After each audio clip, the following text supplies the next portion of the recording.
18वीं सदी का आखिरी हिस्सा इंडिया के लिए बहुत मुश्किल दौर था। मुगल साम्राज्य टूट रहा था। राजा लोग ताकत के लिए लड़ रहे थे। इसी कश्मकश में पंजाब चमक रहा था। 5 नदियों की यह धरती अपनी उपजाऊ जमीन और बहादुर योद्धाओं के लिए मशहूर थी। लेकिन यह जमीन बंटी हुई भी थी। सिख मिस्ल यानी लड़ाकू टोलियां अलग अलग इलाकों पर राज करती थीं। वो अक्सर आपस में लड़ते रहते थे। सतलुज नदी के पार अफगान दुर्रानी साम्राज्य हमेशा खतरा बना रहता था।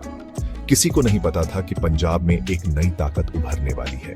पंजाब सिर्फ एक अच्छी जगह नहीं था, ये अलग अलग संस्कृतियों का मेल था। हिंदू, सिख और मुस्लिम साथ साथ रहते थे। ये धरती खुशहाल थी। यहाँ के लोग अपनी मेहनत और मजबूती के लिए जाने जाते थे। ये था वो पंजाब जो एक ताकतवर नेता का इंतजार कर रहा था। एक ऐसी ताकत जो जल्द ही एक युवा महाराजा रणजीत सिंह के रूप में सामने आने वाली थी। 1780 में रणजीत सिंह का जन्म एक सिख परिवार में हुआ। उन्हें छोटी उम्र में ही सुकर चकिया मिस्ल की गद्दी मिल गई। उनके अंदर महत्वाकांक्षा थी। उनका सपना था कि सभी सिख मिस्लों को एक कर दें और आपसी लड़ाई खत्म हो। चतुराई और युद्ध कौशल से उन्होंने जीतना शुरू कर दिया। एक एक करके उन्होंने सभी मिस्लों को अपने कब्जे में कर लिया। 1801 तक रणजीत सिंह ने लाहौर पर कब्जा कर लिया। ये एक बड़ी जीत थी। उन्होंने खुद को पंजाब का महाराजा घोषित कर दिया। लेकिन रणजीत सिंह सिर्फ एक विजेता नहीं थे, वो एक दूरदर्शी नेता थे।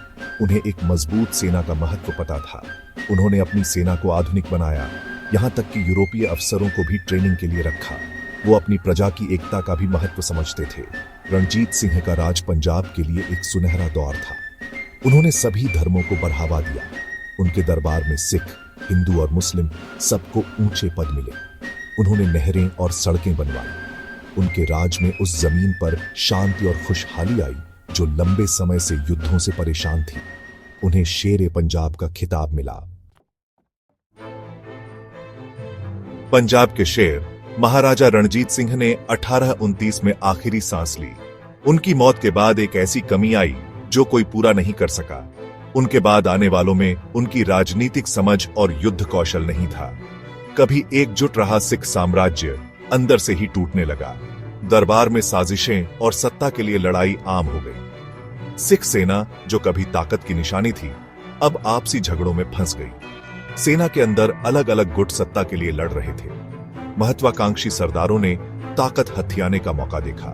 कभी खूंखार खालसा सेना, सिख धर्म की सेना अपना अनुशासन और एकता खो रही थी। ये अंदरूनी कलह किसी से छिपी नहीं थी। दक्षिण में ब्रिटिश ईस्ट इंडिया कंपनी, जो हमेशा जमीन हड़पने के लिए तैयार रहती थी, ने टूटते सिख साम्राज्य में अपना मौका देखा।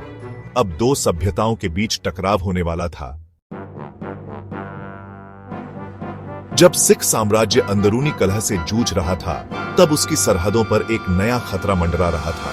ब्रिटिश ईस्ट इंडिया कंपनी अपनी निजी सेना और बरहती महत्वाकांक्षा के साथ कंपनी ने पहले ही इंडिया के बड़े हिस्से पर कब्जा कर लिया था। पंजाब अपनी अच्छी जगह और संसाधनों के साथ उनके लिए एक बड़ा लालच था। अंग्रेज पंजाब में हो रही घटनाओं पर नजर रखे हुए थे। उन्होंने अंदरूनी फूट और कमजोर होती सिख सेना को एक मौके के रूप में देखा। उनकी चाल आसान थी, फूट डालो और राज करो। उन्होंने महत्वाकांक्षी सिख सरदारों से दोस्ती करना शुरू कर दी। उनकी महत्वाकांक्षाओं का इस्तेमाल करके साम्राज्य को अंदर से कमजोर किया। अंग्रेजों ने झूठी खबरें और अफवाहें फैलाकर सिखों में फूट डाली। सिख साम्राज्य और ब्रिटिश ईस्ट इंडिया कंपनी के बीच बरहता तनाव आखिरकार 1845 में फूट पड़ा। पहला एंग्लो सिख युद्ध सिर्फ जमीन के लिए नहीं था, ये 2 सभ्यताओं का टकराव था। सिख जो अपनी बहादुरी के लिए जाने जाते थे, बड़ी बहादुरी से लड़े। मुदकी, फिरोज शाह और सोबरा की लड़ाइयां बहुत जबरदस्त थीं। लेकिन सिख सेना अंदरूनी फूट और गद्दारी से कमजोर हो गई थी। कुछ सिख सरदार अंग्रेजों के लालच में आकर अपने ही भाइयों के खिलाफ हो गए। इस गद्दारी ने सिखों की हार में बड़ा रोल निभाया। 1846 में हुए लाहौर के समझौते ने एंग्लो सिख संघर्ष के पहले अध्याय का अंत कर दिया। सिख साम्राज्य को अपनी जमीन देनी पड़ी और भारी जुर्माना भरना पड़ा। छोटे महाराजा दलीप सिंह को अंग्रेजों की देखरेख में रखा गया। कभी ताकतवर रहा सिख साम्राज्य अब अपनी परछाई बन गया था। पहले एंग्लो सिख युद्ध के बाद का शांति समझौता बस थोड़े समय के लिए था और जमीन हड़पने के लिए बेताब अंग्रेज पंजाब के मामलों में दखलंदाजी करते रहे। उन्होंने और जमीन हथिया ली और बचे हुए सिख इलाकों पर अपनी पकड़ मजबूत कर ली। सिखों की आजादी की इस बेइज्जती ने एक नया विद्रोह पैदा कर दिया। 1848 में दूसरा एंग्लो सिख युद्ध शुरू हो गया। कमजोर और धोखा खाने के बावजूद सिखों ने अपनी बहादुरी और दृढ़ता से लड़ाई लड़ी। चिलियांवाला और गुजरात की लड़ाइयां एंग्लो सिख युद्धों के इतिहास में सबसे खूनी थीं। लेकिन अंग्रेजों के ज्यादा संसाधन और चालाकी आखिरकार जीत गई। दूसरे एंग्लो सिख युद्ध में सिखों की हार ने उनके आजाद राज्य का अंत कर दिया। 1849 में पंजाब को औपचारिक रूप से ब्रिटिश ईस्ट इंडिया कंपनी ने अपने कब्जे में ले लिया और वो ब्रिटिश साम्राज्य का एक और हिस्सा बन गया। 1849 में पंजाब पर कब्जा करने के बाद अंग्रेजों ने इस इलाके पर अपना कंट्रोल मजबूत करना शुरू कर दिया। प्रशासन में बड़े बदलाव हुए। पंजाब पर राज करने के लिए एक ब्रिटिश लेफ्टिनेंट गवर्नर को नियुक्त किया गया। अंग्रेजों ने अपने कानून व्यवस्था लागू कर दी। नई अदालतें बनाई गईं और अंग्रेजी प्रशासन की भाषा बन गई। अंग्रेजों ने यहां के विकास पर भी काम शुरू किया। उन्होंने रेलवे और सड़कों का एक बड़ा नेटवर्क बनाया, मुख्य रूप से पंजाब से संसाधन बाहर ले जाने और अपनी सेना को मजबूत करने के लिए। सिंचाई के लिए नहरें बनाई गईं, जिससे खेती बढ़ी। लेकिन इन सबका एक खामियाजा भी था। अंग्रेजों की जमीन से जुड़ी नीतियों ने पंजाबी किसानों से उनकी जमीन छीन ली। पुराने कानून और न्याय व्यवस्था को खत्म कर दिया गया और उसकी जगह एक ऐसी व्यवस्था आई जो अक्सर अंग्रेजों के पक्ष में होती थी। अपनी हुकूमत चलाने की कोशिशों के बावजूद अंग्रेज कभी भी पंजाबियों की आजादी की भावना को पूरी तरह से दबा नहीं पाए। अपनी खोई हुई आजादी की याद और ब्रिटिश राज की ज्यादातर शोषणकारी नीतियों ने लोगों के मन में गुस्सा पैदा कर दिया। इस बढ़ते असंतोष को देखते हुए अंग्रेजों ने अपना कंट्रोल बनाए रखने के लिए कई कदम उठाए। उन्होंने सख्त कानून बनाए और जिन लोगों पर राजद्रोह का शक था उन पर नजर रखी जाने लगी।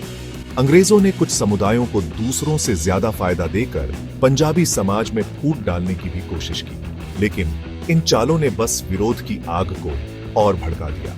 ब्रिटिश राज को उखाड़ फेंकने के लिए कई गुप्त समूह बनने लगे।